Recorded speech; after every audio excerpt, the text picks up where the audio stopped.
अस्सलाम वालेकुम दोस्तों, मेरा नाम फैज़ान तनवीर है। दोस्तों, हम में से हर कोई ई कैट को क्लियर करना चाहता है ताकि वो अपनी ड्रीम यूनिवर्सिटी के अंदर एडमिशन ले सके। लेकिन ई कैट का जो टेस्ट है वो one of the toughest exams में से एक है, जानने कि इसकी तैयारी इतनी आसान भी नहीं होती। मैं उम्मीद करता हूँ कि आप लोगों ने तैयारी को स्टार्ट कर दिया होगा, क्योंकि आपके सिर्फ 10 से 15 दिन रह गए हैं आपकी ई कैट के टेस्ट के अंदर। तो मैं आप लोगों को अपने एक्सपीरियंस की बेस पर कुछ टिप्स देने वाला हूँ, कुछ ट्रिक्स बताने वाला हूँ कि किस तरीके से आप ई कैट के टेस्ट के अंदर अच्छा स्कोर कर आ सकते हो, अपनी ड्रीम यूनिवर्सिटी के अंदर एडमिशन भी ले सकते हो।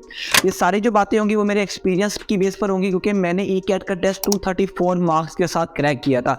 आप लोगों को अगर थोड़ा सा आइडिया हो, ई कैट का जो टेस्ट होता है वो होता है हमारे पास 400 मार्क्स का, ठीक है। इसके अंदर से अगर आप लोगों के 200 मार्क्स भी आ जाते हैं तो वो मोर देन सफिशिएंट होते हैं। अगर आपके बोर्ड एग्जाम्स के अंदर सही नंबर आए थे तो आप आराम से इतने मार्क्स के साथ भी एडमिशन ले सकते हो। और मेरे मार्क्स आए थे 234, यानी कि मैं आपको अपने एक्सपीरियंस की बेस पर बताऊंगा, क्योंकि मैंने अपना ई कैट का टेस्ट कैसे क्लियर किया, कैसे क्रैक किया ई कैट के टेस्ट के अंदर, किन किन चीज़ों का ख्याल रखा और किन चीज़ों से मैंने अवॉइड किया। तो वो सारी चीज़ें अगर आप लोग भी फॉलो करोगे तो मैं आप लोगों को यकीन दिलाता हूँ कि आप लोग भी ई कैट के अंदर बहुत अच्छा स्कोर कर आ सकते हो। देखो, ई कैट ऑल द मुश्किल टेस्ट है, लेकिन ये इम्पॉसिबल नाम की कोई चीज़ नहीं है, ठीक है।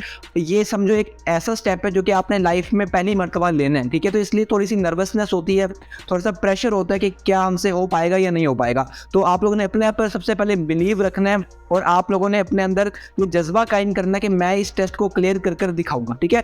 आपने पहली बात अपने माइंड में रखनी है कि ई कैट का टेस्ट जो है ना वो बेशक एक बड़े लेवल का टेस्ट होता है, लेकिन इसमें हार जीत कुछ भी नहीं होता, ठीक है। इसमें आप ये नहीं कहते कि आपके अगर नंबर कम आए तो आप फेल हो जाते हो, इसके में फेल का कॉन्सेप्ट ही नहीं है। अगर आपके मार्क्स कम आएंगे ई कैट के अंदर तो ना ही आपका कोई एफ ग्रेड लगेगा, ना ही आपके वहाँ पर कुछ इस तरह का कुछ शो होगा कि आप इस बच्चे की इसमें सप्ली है, जैसे कि हमारे नॉर्मल बोर्ड एग्जाम्स में होता है। इसके अंदर बस आपका मेरिट में कम ज़्यादा का फर्क आता है, ठीक है। और आपने ये भी बात याद रखनी है कि सिर्फ ई कैट के जो टेस्ट है यही कंपलसरी या एंड नहीं है, ठीक है। आपके बोर्ड एग्जाम्स के मार्क्स भी ज़्यादा इंपॉर्टेंट है अगर आपने अपनी ड्रीम यूनिवर्सिटी के अंदर एडमिशन लेना है। आप लोग खुद सपोज करो आपकी अगर 300 मार्क्स भी आ जाते हैं, लेकिन आपके बोर्ड एग्जाम जो आपका 12वीं का है उसके अंदर आप लोग अच्छे स्कोर नहीं कर पाते हो, तो उस इतने मार्क्स 300 मार्क्स लेने का कोई फायदा ही नहीं, क्योंकि तब भी आपका एडमिशन नहीं होना। तो आप लोगों ने अपने एंट्री टेस्ट के साथ साथ अपने बोर्ड एग्जाम्स पर भी ज़्यादा फोकस करना है, ठीक है। वो भी आपके मिलाकर जो आपके 12th क्लास के मार्क्स होते हैं, जो आपके 10th क्लास की बोर्ड एग्जाम्स के मार्क्स होते हैं और आपके ई कैट के जो टेस्ट होता है इसके मार्क्स मिलाकर एक एग्रीगेट बनाते हैं, ठीक है। वो जो एग्रीगेट होता है आपका, ठीक है, जो एग्रीगेट आपका बनता है वो डिसाइड करता है कि आपका जो एडमिशन है वो उस यूनिवर्सिटी के अंदर होगा या नहीं होगा, ठीक है। तो जब मेरी बात आई थी, जब मैंने अपना ई कैट का टेस्ट दिया था तो मेरा एग्रीगेट बना था 89 पॉइंट समथिंग बना था, ठीक है। 89 पॉइंट कुछ परसेंटेज बनी थी। और मैंने CS डिपार्टमेंट के अंदर एडमिशन लिया था, तो मेरा जो नाम था वो UET की पहली मेरिट लिस्ट के अंदर आ गया था, लेकिन ड्यू टू सम रीजंस मैं वहाँ पर नहीं जा सका, ठीक है। मैंने हालांकि उन्होंने मुझे कॉल भी की, लेकिन कुछ रीजंस की वजह से मैंने UET में एडमिशन नहीं लिया, ठीक है। तो लेकिन मार्क्स जो थे अल्हम्दुलिल्लाह मैंने अच्छे स्कोर किए थे। तो अभी तक मैं आप लोगों को उसी बेस पर सब चीज़ें लेकर चलूँगा इस वीडियो के अंदर। तो वो बात स्टार्ट करते हैं। मैं आपको जल्दी से, जिन बच्चों को कुछ आइडिया अगर नहीं है तो मैं आपको बताता हूँ। तो जैसे कि मैंने आपको बताया कि आपका जो टेस्ट होता है वो 400 मार्क्स का होता है, ठीक है। आपको इसके लिए 100 MCQ सॉल्व करने होते हैं, ठीक है। अब 100 MCQ सॉल्व करने के लिए आप लोगों के पास जो टाइम होता है वो भी कितना होता है, हमारे पास 100 मिनट्स होते हैं, ठीक है। यानी कि एक MCQ को सॉल्व करने के लिए आपको 1 मिनट टेक्निकली मिलता है, ठीक है। लेकिन अब ई कैट का टेस्ट अगर आप लोगों ने कोई मॉक टेस्ट दिया हो तो आप लोगों को पता होगा कि ई कैट के टेस्ट और जो आपके बोर्ड एग्जाम्स है उनमें काफ़ी ज़्यादा डिफरेंस होता है, क्योंकि ई कैट के टेस्ट के अंदर आपको ज़्यादा न्यूमेरिकल बेस्ड क्वेश्चन आते हैं, ज़्यादा टेक्निकल क्वेश्चन आते हैं, उतने आपको बोर्ड एग्जाम्स के अंदर नहीं पूछे जाते। बोर्ड एग्जाम में ज़्यादा थ्योरेटिकल काम होता है, आपने जितना चीज़ लिखी होगी आपको उस बेस पर नंबर मिलते हैं। लेकिन ई कैट के टेस्ट के अंदर आपके MCQs बेस्ड होते हैं, इसका मतलब है आपने वहाँ पर सही ऑप्शन पर टिक करना है। लेकिन आपने एक बात याद रखनी है, इस टेस्ट के अंदर नेगेटिव मार्किंग भी हो सकती है, ठीक है। ये चीज़ जो होती है वो कोई स्टार्टिंग में नहीं बता सकता, लेकिन अभी तक के जितने एंटी टेस्ट हुए हैं ई कैट के उसके अंदर नेगेटिव मार्किंग थी। जब मैंने भी अपना एग्जाम दिया था तब भी मैं नेगेटिव मार्किंग होती थी, ठीक है। तो इस साल भी अगर ज़्यादातर चांसेस आप कह सकते हैं 80 to 85% चांसेस है कि ई कैट में नेगेटिव मार्किंग हो इस मरतबा भी, लेकिन कुछ भी कहा जा सकता है। लेकिन आपने हर चीज़ को माइंड में लेकर चलना है, क्योंकि जो मेरी पूरी वीडियो होने वाली है ना, ये होने वाली है हमारी स्ट्रेटेजी बेस्ड वीडियो। ठीक है, स्ट्रेटेजी बेस्ड वीडियो होगी ये वाली, क्योंकि मैं आपको यकीन दिलाता हूँ, ठीक है, ये इस चीज़ पर मेरा फर्म बिलीफ है कि अगर आप ई कैट की तैयारी को बगैर स्ट्रेटेजी बनाए देती हो तो उसका कोई फ़ायदा ही नहीं है, ठीक है, आप पार नहीं कर सकते उसको, ठीक है। अगर आपको बेशक सिलेबस जो है वो इतना अच्छा नहीं आता है, ठीक है, ई कैट का टेस्ट की प्रिपरेशन इतनी नहीं है, लेकिन आपकी स्ट्रेटेजी अच्छी है तो आप बहुत अच्छा स्कोर करके आ सकते हो, ठीक है, इस बात पर बिलीव रखना है आप लोगों ने। तो अब स्ट्रेटेजी बेस्ड वीडियो में आप लोगों को अपना एक्सपीरियंस ही बेसिकली बताने वाला हूँ कि मैंने किस तरीके से तैयारी की और किस तरीके से मैंने ई कैट के अंदर स्ट्रेटेजी वाइज प्रिपरेशन करके अपना एग्जाम दी, ठीक है। अब मेरे टाइम के अंदर और अभी भी ये आपके टाइम के अंदर भी ये बात कॉमन है कि ई कैट का टेस्ट बोर्ड एग्जाम्स के से पहले हो रहा है। इसका मतलब ये है कि हमारा पहले जो टेस्ट होगा वो होगा ई कैट का, ठीक है, देन उसके कुछ टाइम बाद हमारा जो होगा वो बोर्ड एग्जाम्स होंगे, ठीक है। अब बच्चे क्या कर रहे थे, तब से बच्चे प्रिपरेशन कर रहे थे अपने बोर्ड एग्जाम्स की, लेकिन जब अचानक से उन्होंने अनाउंस किया कि ई कैट का जो टेस्ट है वो पहले होगा, तो अब बोर्ड एग्जाम्स की प्रिपरेशन कुछ बच्चों ने रोक दी कि हम सिर्फ एंट्री टेस्ट को तैयार करते हैं, ठीक है, ये उनकी थोड़ी सी मिस्टेक है, ठीक है। हाँ, अब हम नहीं कह सकते क्योंकि अब तो आपके ई कैट का टेस्ट काफ़ी करीब आ गए, तो हमें इस पर ज़्यादा फोकस करना है, लेकिन आपने ये बात भी याद रखनी है, जैसे मैंने आपको वीडियो में बताया कि ई कैट के टेस्ट ज़रूरी है, लेकिन आपके बोर्ड एग्जाम्स के मार्क्स भी उतने ही ज़्यादा या उससे ज़्यादा इंपॉर्टेंट है, क्योंकि इन्होंने मिलाकर आपका जो एग्रीगेट है वो बनाना है। अब अगर आपने प्रिपरेशन स्टार्ट कर दी है ई कैट की, ठीक है, तो बहुत अच्छी बात है, ठीक है, लेकिन हमने उसको स्ट्रेटेजी वाइज लेकर चलना है, ठीक है। मैं आपको ज़्यादा प्रिपरेशन नहीं बल्कि अटेम्प्ट कैसे करना है उसके बारे में ज़्यादा अपने टेक्निक्स वगैरह बताऊंगा, जिस चीज़ को मैंने फॉलो किया, ठीक है। अब मैंने पूरी स्ट्रेटेजी बनाई थी अपने ई कैट की प्रिपरेशन के अंदर। अब मैंने एक इंस्टीट्यूट को ज्वाइन किया था ई कैट की प्रिपरेशन के अंदर, जिसमें मैंने अच्छा खासे पैसे भी दिए थे, लेकिन मैं पर्सनली बताऊँ तो मुझे उसका कोई भी फ़ायदा नहीं हुआ था, क्योंकि जो मेरी सारी तैयारी थी वो उस टाइम के अंदर नहीं हो पाई जिस टाइम मैं प्रिपरेशन कर रहा था। मैंने तैयारी की आखिरी के 10 दिन के अंदर, ठीक है। अब आखिरी के 10 दिन के अंदर क्योंकि हमारे भी बोर्ड एग्जाम्स जो थे उसके बाद में थे, तो मैं तो पहले बोर्ड एग्जाम्स की तैयारी कर रहा था। मैंने ये सोचा कि अगर मैं अभी ई कैट की तैयारी अगर मैं अभी थोड़ी थोड़ी स्टॉप कर दे तो मैं बोर्ड एग्जाम्स की तैयारी करता हूँ, तो मेरा ई कैट भी क्लियर हो जाएगा, मेरे बोर्ड भी क्लियर हो जाएंगे। लेकिन इसमें थोड़ी सी मुझे बाद में पता चला कि यार यहाँ पर मिस्टेक हो रही है, क्योंकि आप जितना भी कह लो कि ई कैट और बोर्ड का सिलेबस सेम होता है, लेकिन यहाँ पर बहुत बड़ा डिफरेंस होता है आपकी क्वेश्चंस आने का। ऑल्दो बुक सेम है, टॉपिक सेम है, लेकिन ई कैट के अंदर पूछे जाने वाला क्वेश्चन और बोर्ड के अंदर पूछे जाने वाला क्वेश्चन, इन दोनों में जमीन आसमान का फर्क होता है, ठीक है। तो मैं तो ये बिल्कुल भी नहीं कहूँगा कि अगर आप ई कैट की तैयारी करोगे तो आपका बोर्ड के एग्जाम में हेल्प हो जाएगी, आप बोर्ड एग्जाम करोगे तो ई कैट में, ठीक है, सिर्फ हेल्प आपकी होगी अगर आप लोगों के बोर्ड के जो कॉन्सेप्ट्स हैं वो क्लियर होंगे, ठीक है। तो पहली चीज़ आपने याद रखनी है, आप बोर्ड एग्जाम्स की तैयारी भी कर रहे हो या ई कैट की तैयारी कर रहे हो, आपके कॉन्सेप्ट्स जो हैं वो 100% क्लियर होने चाहिए, ठीक है। जो कॉन्सेप्ट्स हैं वो बहुत ज़्यादा ज़रूरी हैं ई कैट और बोर्ड दोनों के लिए। ई कैट के लिए तो मैं कहूँगा कुछ ज़्यादा ही, तो इसका मतलब है जो भी आप जिस भी सब्जेक्ट की आप तैयारी पकड़ने बैठो तो आपने सबसे पहले काम उसको रट्टा नहीं लगाना, क्योंकि ई कैट के अंदर रट्टा बिल्कुल भी नहीं चलता, ठीक है। तो आपने कॉन्सेप्ट लेना है हर चीज़ का, ठीक है, हर एंगल से। हम बोर्ड एग्जाम में ना एक पर्सपेक्टिव देख रहे होते हैं, ठीक है, और ई कैट के अंदर आपको दूसरे पर्सपेक्टिव से पूछा जा रहा होता है सवाल, तो हमें उन दोनों चीज़ों को करना है। अब आपको कैसे पता चलेगा कि किस पर्सपेक्टिव को हमने ज़्यादा देखना है, ठीक है, वो चीज़ हमें पता चलेगी अपने पास्ट पेपर्स को तैयार करके, ठीक है। जब हम जितने पास्ट पेपर्स तैयार करेंगे ई कैट के, हमें आइडिया होगा कि इस टॉपिक के अंदर से किस किस तरह के क्वेश्चन पूछे जा सकें, ठीक है। मैं अगर आपको अपना पर्सनल बताऊँ तो अगर हम 100 में से बात करते हैं ना, तो 100 में से हमारा जो 90% वाला जो हमारा सारा मेरी प्रिपरेशन की जो मुझे फ़ायदा हुआ ई कैट की, यानी कि जिससे मेरी प्रिपरेशन हुई 90%, वो सिर्फ हुई हमारे पास्ट पेपर से, ठीक है।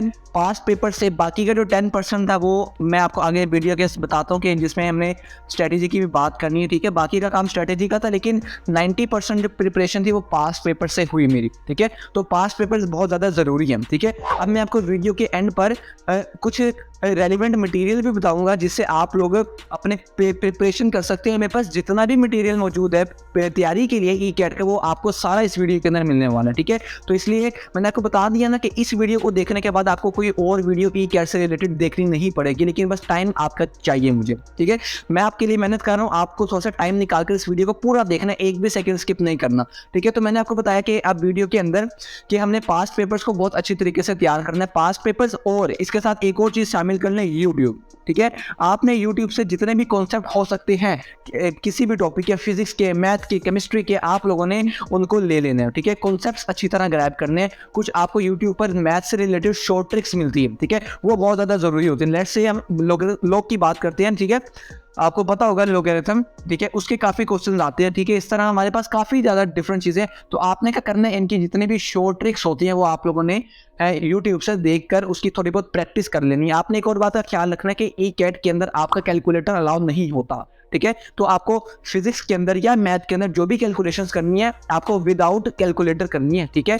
और जब हम फिजिक्स की बात करते हैं तो फिजिक्स में क्योंकि बहुत ज़्यादा बड़ी बड़ी कैलकुलेशंस बहुत ज़्यादा आपको सोल्व करने पड़ते हैं, तो उसकी भी आपको प्रैक्टिस करनी है। कैसे करनी है, अगेन आप लोग जाएंगे यूट्यूब के ऊपर और आप सर्च कर देंगे कि how to solve equation without using calculator, ठीक है। तो इस तरह की आप कुछ चीज़ें सर्च कर आप लोगों थोड़ा सा आप प्रैक्टिस कर लें कि विदाउट कैलकुलेटर हम किस तरीके से बड़ी बड़ी इक्वेशंस को सॉल्व करते हैं, ठीक है।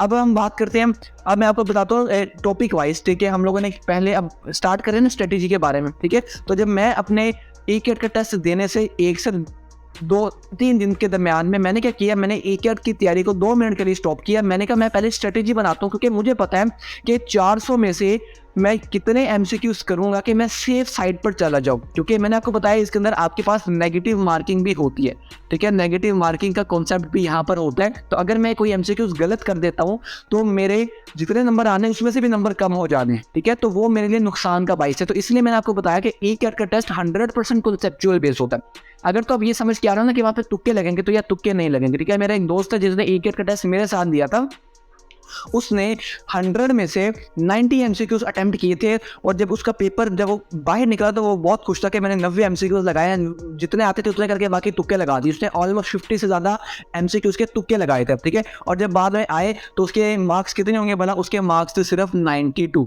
ठीक है। 92 मार्क्स थे 400 में से, ठीक है।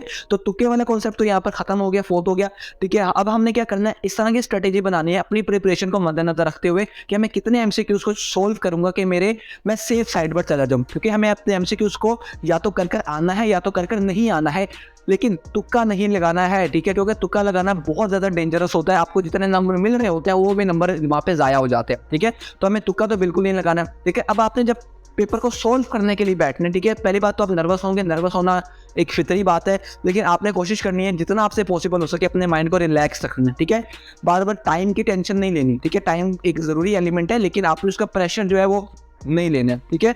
अब हम बात करते हैं कि किस तरीके से हम लोग स्ट्रेटेजी को अब इम्प्लीमेंट करते हैं। जिस तरह कि मैंने आपको स्ट्रेटेजी मैंने बनाई कि मैंने कितने एमसीक्यूज करूंगा तो मैं कितनी सेफ साइड पर हूँ, कितने छोड़ दूंगा तो मैं सेफ साइड पर हूँ, ठीक है। पहले कौन सा एमसीक्यूज को सॉल्व करना है, बाद में किस एमसीक्यूज को सॉल्व करना है, ठीक है। तो ये सारी बातें मैं आपको बताता हूँ। तो बात स्टार्ट करते हैं। हमारे पास सबसे पहले जो क्वेश्चन होंगे वो इंग्लिश के क्वेश्चन होंगे, उसके बाद हमारे पास कंप्यूटर या केमिस्ट्री जो भी आपका सब्जेक्ट है, जो भी आपने चूज़ किया है उसके क्वेश्चन होंगे, इसके बाद हमारे पास फिजिक्स के क्वेश्चन होंगे, उसके बाद हमारे पास मैथ के क्वेश्चन होंगे, ठीक है। अब जो ये इंग्लिश और जो कंप्यूटर केमिस्ट्री वाला टॉपिक है ये रिलेटिवली हमारे पास फिजिक्स और मैथ से इजी होता है, ठीक है। ये बात मैंने एक्सपीरियंस भी की और मैंने देखा भी। अब जब आप पास पेपर्स की तैयारी करोगे तो आपको खुद आइडिया होगा कि ये जो दो होते हैं ये कंपैरेटिवली इजी हमारे पास होते हैं। तो हमने जितने भी नंबर है वो मैक्सिमम नंबर इसमें से और इसमें से गेन करने हैं, क्योंकि इसके और इसके अंदर कैलकुलेशन जो होती है वो ज़्यादा होती है, तो हमारा चांस हो सकता है कि हम कोई चीज़ गलत कर दें, ठीक है, जिससे हमारी नेगेटिव मार्किंग की वजह से हमारे नंबर कम आ सके, ठीक है। तो अपने मेन फोकस मेन जो नंबर है वो इसमें से और इसमें से निकालने हैं, ठीक है। अब इंग्लिश के अंदर आपके पास कॉम्प्रीहेंशन आती है, तो आप कॉम्प्रीहेंशन को इजीली आपने क्या करना है, बच्चे यहाँ पे गलती क्या करते हैं उनको ये गाइड किया जाता है कि आपने पहले कॉम्प्रीहेंशन का पैराग्राफ पढ़ना है, देन आपने उसके क्वेश्चन आंसर्स पढ़कर आपने उसके निशान लगाने हैं, जो कि गलत तरीके है, ठीक है। आपने क्या करना है, आपने इंग्लिश के अंदर जब भी आप कॉम्प्रीहेंशन वाला पढ़ने लगो तो आपने सबसे पहले पैराग्राफ नहीं पढ़ना, आपने सबसे पहले उसके क्वेश्चंस पढ़ने हैं, ताकि क्वेश्चंस पढ़ने से आपको आइडिया होगा कि इस पैराग्राफ में लिखा क्या हुआ है। और आपने क्या करना है, जब सारे क्वेश्चन आपने पढ़ लिए देन आपने जाना है अपने पैराग्राफ के अंदर और आपने तेज़ी से बस देखना कि जो मैंने क्वेश्चन पीछे पढ़ा उसका आंसर आपको अगर लगता है कि यार ये मैंने भी पीछे इसका क्वेश्चन देख लिया, तो आप उसका वहाँ पे उस लाइन को पढ़कर आप उसका आंसर लगा सकते हो, ठीक है। आपके इस एमसीक्यूज के अंदर जो यहाँ पे हमारे पास टोटल होते हैं, अब अगर मैं यहाँ पे 10 एमसीक्यूज आएंगे आपको, ठीक है, तो 10 में से अगर आप लोग 8 भी ठीक कर देते हो, ठीक है, 8 ठीक हो जाते हैं, तो ये एक अच्छी ऑप्शन है हमारे पास। अच्छा, अब इसके बाद हम केमिस्ट्री की बात करते हैं। कंप्यूटर और केमिस्ट्री के जो मैंने आपको बताया कि काफ़ी इजी क्वेश्चन आते हैं, ठीक है, बिलीव मी। तो आपने क्या करना है, इसकी जो बेसिक्स है आपने तैयारी तो करनी ही करनी है। तो जो कंप्यूटर वाले हज़रात हैं उनके लिए एक अच्छी न्यूज़ है, वो ये है कि आपको कंप्यूटर की तैयारी ना भी करके जाओगे तो आप उसके अंदर अच्छे नंबर ले सकते हो, क्योंकि कंप्यूटर बहुत ही बेसिक, बस आपको कंप्यूटर की बेसिक हार्डवेयर सॉफ्टवेयर इन चीज़ों की थोड़ी बहुत नॉलेज होनी चाहिए, आपका कंप्यूटर बहुत अच्छी तरह गुजर सकता है, ठीक है। और केमिस्ट्री वाले स्टूडेंट्स हैं उनको बेसिक अंडरस्टैंडिंग, बेसिक कॉन्सेप्ट सारे क्लियर होने चाहिए, रिएक्शंस की और सारे इस तरह के कॉन्सेप्ट्स आपको आने चाहिए। तो आप आराम से इसके अंदर भी 30 के में से आपकी कोई 25 या हम कहते हैं 24 MCQs तो आप यहाँ पर ठीक कर आ सकते हो, ठीक है। इतना तो हम अपना मार्जिन रखते हैं, ठीक है। अब हम चलते हैं इसके बाद अगले क्वेश्चंस की तरफ, जो कि फिजिक्स का है और उसके बाद हमारे पास मैथ के। अब फिजिक्स और मैथ मैंने आपको बताया कि थोड़े बहुत डिफिकल्ट से सब्जेक्ट होते हैं। अब फिजिक्स और मैथ के अंदर आप लोगों ने क्या करना है, आपने अगर हम तैयारी की पर्सपेक्टिव से बात करें तो फिजिक्स के अंदर कैलकुलेशंस काफ़ी ज़्यादा है। आपने क्या करना है, आपको जितनी फॉर्मूलाज की डेरिवेशन आती होगी आपके लिए उतना बेहतर है, क्योंकि फिजिक्स के अंदर जो फॉर्मूलाज होते हैं, एक फॉर्मूला से दूसरा फॉर्मूला बनता है, दूसरे से तीसरा फॉर्मूला बनता है, बाद में उसकी वैल्यूज पुट करनी होती है, देन आपने इसको बगैर कैलकुलेटर के आंसर निकालना होता है। तो आपने कोशिश करनी है कि जितना आप कैलकुलेशन को सिंपल रख सको उतना सिंपल रखना है। और आपने इसके अंदर भी, क्योंकि हमारे पास 4 ऑप्शन होती है, तो 4 में से आप जब आप कैलकुलेशन कर रहे होगे तो आपको पता होगा, लग जाएगा पता कि यार कुछ ऑप्शन तो ना बिल्कुल ही उस कैटेगरी से बाहर चली जाती है, तो वो तो हम पहले ही एलिमिनेट कर देंगे। कुछ ऑप्शन होती है हमारे पास जो कि उसके करीब तरीन होती है, तो उस पर फिर आप लोगों ने क्या करना है, अपने फुल फोकस के साथ आपने जो सही ऑप्शन उस पर टिक कर आना। अब फिजिक्स क्योंकि थोड़ा सा मुश्किल सब्जेक्ट होता है, तो आप इसमें कह सकते हैं कि आपके पास 30 में से आपके कोई 15 MCQs आप ठीक कर आ जाओगे, ठीक है। ऑलमोस्ट 15 MCQs अगर आप ठीक कर, ठीक है। मैं आपको बेसिकली आपके नहीं अपने बता दूं कि मैंने किस तरीके से प्रिपरेशन की और मैंने किस तरीके से स्ट्रेटेजी पूरी बनाई मैथ के अंदर। अब मैथ का जो है वो फिजिक्स से थोड़ा सा इजी होता है, लेकिन मैथ के अंदर भी आपके पास फॉर्मूलाज, डेरिवेशंस, इंटीग्रेशन, ये वाले कॉन्सेप्ट्स आते हैं। तो आपने इनका क्या करना है, यूट्यूब से शॉर्ट ट्रिक्स देखकर जाना है, ठीक है। शॉर्ट ट्रिक्स देखकर जाओगे तो आप उसके फटाफट आंसर्स निकाल पाओगे, क्योंकि हर टॉपिक की शॉर्ट ट्रिक्स आपको अवेलेबल हैं यूट्यूब के ऊपर। तो आपने वो देख लेनी है और मैथ को जितना हो सके आपने बेहतर करने की कोशिश करने के, आप इसके अंदर से भी नंबर जो है वो निकाल सकते हो। तो मैथ के अंदर मैं लेकर चलता हूँ कि 30 में से आपके 20 MCQs तो ठीक हो जाएंगे, ठीक है। अब ये टोटल हमारे पास कितने MCQs हो गए, 57 हमारे पास ऑलमोस्ट हम MCQs वो हैं जो कि हम ये कह सकते हैं कि हमें आते होंगे, ठीक है। ये हम कर सकते हैं, बाकी भी मैंने स्किप नहीं किया। अब चाहे ये हर बच्चे के लिए बिल्कुल डेफिनेट नहीं हो गया, ठीक है। हर बच्चे यहाँ पर वेरी करता रहेगा जितनी उसकी प्रिपरेशन होगी, ठीक है। तो 57 MCQs में से भी हम लेट्स सपोज हम कहते हैं कि यार हमारे ना 5 MCQ या 5 तो बहुत ज़्यादा मैंने बता दी, ठीक है। 3-4 MCQs जो हैं वो हमारे गलत हो जाते हैं, ठीक है, जो हमारे नेगेटिव मार्किंग में मार्क्स चले जाते हैं। पहले हम ये देख लेते हैं कि अगर हम हमारे 57 मार्क्स हैं तो एक MCQ जो है वो 4 मार्क्स के, तो हम देखते हैं कि इसमें से हमें कितने नंबर मिल रहे हैं। तो आपके कितने नंबर अभी तक सिक्योर हो गए हैं 228 मार्क्स आपके 400 में से आ गए। और जैसा कि मैंने आपको बताया था कि आपको 200 मार्क्स मोर देन सफिशिएंट होते हैं ECAT के अंदर। हमें टॉप नहीं करना है, हमें फेल नहीं होना है, हमें उतने नंबर लेने जिस नंबर पे हमारा एग्रीगेट बन जाए और हम लोग अपने एडमिशन ले सके अपने ड्रीम यूनिवर्सिटी के अंदर। तो अभी इतने पे हमारे 228 मार्क्स जो है वो स्कोर हो गए, ठीक है। अब अगर हम इसमें से सपोज करते हैं, हम एक्सपेक्टेशन की तरफ चले जाते हैं कि चलो यार हमारे 3 MCQ जो होंगे ना वो नेगेटिव मार्किंग जो है उसकी बेंड चल गई, ठीक है, और उसमें से नंबर कम आ गए, ठीक है। तो अगर 3 MCQ इसमें से गलत हो जाते हैं तो 12 नंबर इसमें से कटेंगे टोटल, ठीक है। अब 12 कटेंगे, लेकिन नेगेटिव मार्किंग भी है तो 3 नंबर और कट जाएंगे, ठीक है। तो हमारे 15 नंबर टोटल इसमें से माइनस हो जाएंगे। तो हमारे पास जो नंबर यहाँ पे बचेगा वो बचेगा हमारे पास यहाँ पे 213 नंबर हमारे अभी भी हो रहे हैं। हमने 100 MCQs अटेम्प्ट नहीं किए, ठीक है। हमने सारे MCQ सही भी नहीं किए, लेकिन तब भी अगर हम स्ट्रेटेजी बनाकर तैयारी करते हैं तो हमारे 213 मार्क्स ऑलमोस्ट, या हम इसको ये भी कह सकते हैं कि जो हमारे ये जो मार्क्स आए हैं ये ग्रेटर देन है 200, ठीक है। तो ये बहुत अच्छे मार्क्स होते हैं, ठीक है। 200 से ज़्यादा नंबर लेना ECAT के अंदर ये बहुत बड़ी बात होती है अपने आप में। तो इस तरह की अगर हम स्ट्रेटेजी बनाएंगे तो हम यहाँ पर 200 से ज़्यादा मार्क्स को स्कोर कर पाएंगे, ठीक है। अब ये बातें तो हमारी स्ट्रेटेजी बेस्ड हो गई ना। अब हम बात करते हैं कि जब आप पेपर को अटेम्प्ट करने जाओगे तो आप लोगों का क्या प्रोसीजर होना चाहिए, क्या किस तरह आप पेपर को अटेम्प्ट करो कि आप इस 100 अच्छा इस पूरे टाइम में ना हमने इस 100 वाले मिनट्स को जिक्र नहीं किया। अब हम इस बारे में बात करते हैं कि ये 100 मिनट्स जो है ये पानी की तरह गुजरते हैं। आप एक MCQ 2 MCQ पढ़ते हो, आपको पता चलता है 5 मिनट गुजर चुके हैं, ठीक है। तो इस केस के अंदर हम कैसे इन अपने जो हमने ये एक प्लान बना लिया इसमें से अब हमें 57 MCQ को तो अटेम्प्ट कर आना ही आना है, ठीक है। तो 57 MCQs अटेम्प्ट करने के लिए 100 मिनट्स भी कम पड़ जाते हैं ये मेरे, ठीक है। आप इस चीज़ को देखोगे जाकर, ठीक है, कि 100 मिनट्स बहुत ज़्यादा नहीं है, ठीक है। आपको बहुत ज़्यादा लग रहे हैं, बहुत सारे MCQs को तो स्टेटमेंट पढ़ने में 2-3 मिनट लग जाते हैं, ठीक है। तो अब देखते हैं कि इस तरह इससे ज़्यादा नंबरों को हमने कैसे रीच करना है कि हम इतने ज़्यादा क्वेश्चन को सोल्व कर आ पाए। मैंने आपको बताया तुक्का नहीं लगाना, तुक्का लगाओगे तो आप तो 10 मिनट के अंदर सारे तुक्के लगाकर आ जाओगे, लेकिन हमें मार्क्स को स्कोर करना है, ठीक है। हमें अपने उस कीमती नंबरों को बचाना है जो नेगेटिव मार्किंग में हमारे लॉस हो जाएंगे। तो अब हम बात स्टार्ट करते हैं कि जब आपके सामने पेपर आएगा तो आपने क्या काम करना है। सबसे पहली बात, आपने अपने पेपर को फेज में अटेम्प्ट करना है, ठीक है, फेजेस बनाना है, ठीक है, फेज 1 हो गया, इसी तरह फेज 2 हो गया, ठीक है। अब फेज 1 के अंदर हमने क्या करना है, हमने फेज 1 के अंदर उन एमसीक्यूज को सबसे पहले सोल्व करना है जिनकी स्टेटमेंट्स छोटी हैं और हमें आती है, ठीक है, समझ आ रही है। आपने आपके सामने कोई भी क्वेश्चन आता है, आपको अगर उसकी स्टेटमेंट पढ़ने के अंदर अगर आपको 1 मिनट से ज़्यादा का टाइम लग रहा है, इसका मतलब है उस स्टेटमेंट को आपने अभी के लिए छोड़ देना है, बेशक आपको आता था, ठीक है, आपने स्किप का बटन दबाकर अगले वाले क्वेश्चन पर मूव कर देना है, क्योंकि अगर आप 1 मिनट स्टेटमेंट पढ़ने में लगा दोगे तो समझो कि आपका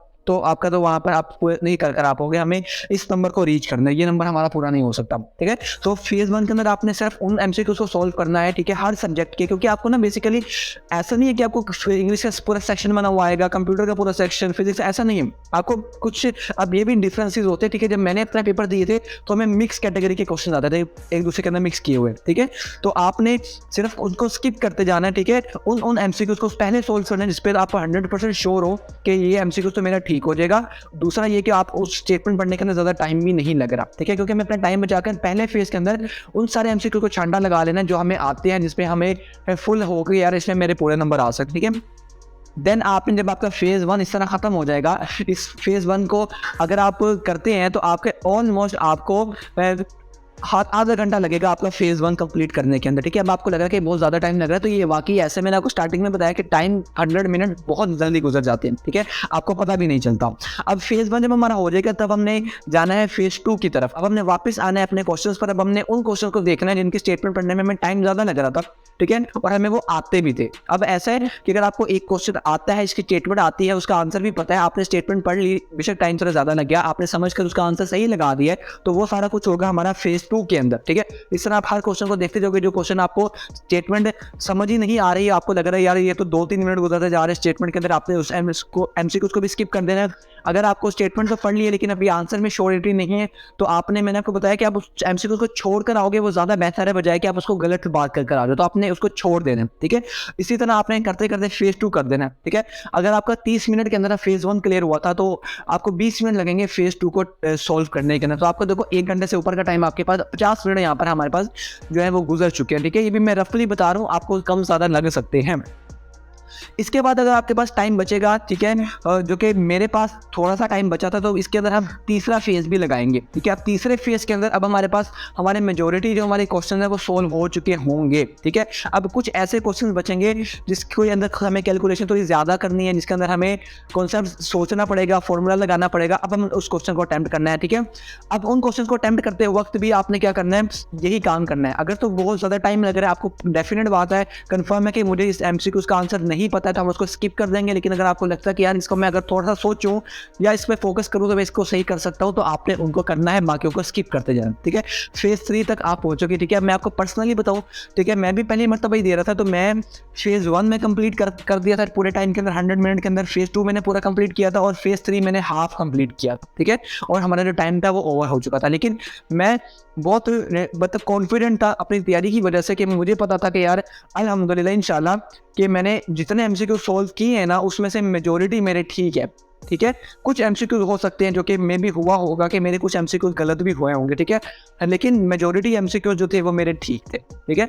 तो अब मैं आपको अपने एक दोस्त की कहानी सुनाता हूँ, ठीक है, जिन्होंने मेरे साथ एंटी टेस्ट दिया। एक तो मैंने आपको सुना दी कि जिसने सारे तुक्के लगाए थे और उसके मार्क्स आए थे 92, ठीक है। दूसरे दोस्त ने क्या किया, उसने जितने एमसीक्यूज उसने को आते थे उसको भी ऑलमोस्ट 40 तक उसके एमसीक्यूज ठीक हो गए, जिसको जो मतलब मुझे भी लगता था क्योंकि वो पढ़ने वाला बच्चा था।